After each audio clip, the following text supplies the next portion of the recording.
মৃতদের পরিবারের পাশে সাবিনা ইয়াসমিন। মুখ্যমন্ত্রীর নির্দেশ মতো বাজ পড়ে মালদায় মৃত 11 জনের বাড়িতে গিয়ে পরিবারের পাশে দাঁড়ালেন উত্তরবঙ্গ উন্নয়ন জলপথ ও সেচ দপ্তরের প্রতিমন্ত্রী সাবিনা ইয়াসমিন। এছাড়াও ছিলেন মালতীপুরের বিধায়ক আব্দুর রহিম বক্সি। এদিন ইংরেজ বাজারের মিল্কি ও মানিকচকের বেশ কিছু এলাকায় বাড়িতে গিয়ে মৃত পরিবারদের পাশে থাকার আশ্বাস দেন তিনি। এছাড়াও সমবেদনাও জানান।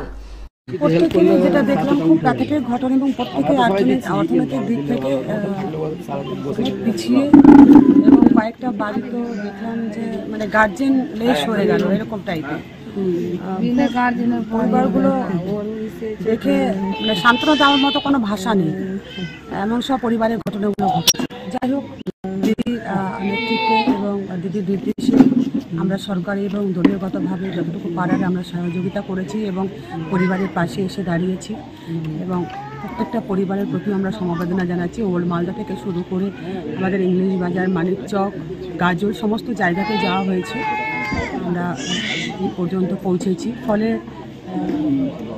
আমাদের লোকাল যারা নেতৃত্ব, গ্রাম পঞ্চায়েত, পঞ্চায়েত সমিতি, জেলা পরিষদ, তারাও সর্বতভাবে কালকের থেকে তাদের প্রত্যেকটা পরিবারকে সহযোগিতা করেছে, পাশে দাঁড়িয়েছে।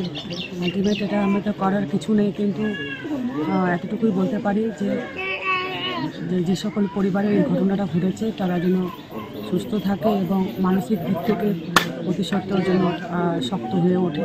মালদা থেকে অভিষেক দাসের রিপোর্ট, গ্লোব নিউজ। এখন থেকে গ্লোব টিভি দেখুন আপনার স্মার্টফোনেও। গুগল প্লে স্টোর অথবা অ্যাপল স্টোর থেকে ডাউনলোড করুন গ্লোব টিভি লাইভ অ্যাপ। এছাড়াও জিও টিভি অ্যাপ থেকেও দেখুন গ্লোব টিভি লাইভ।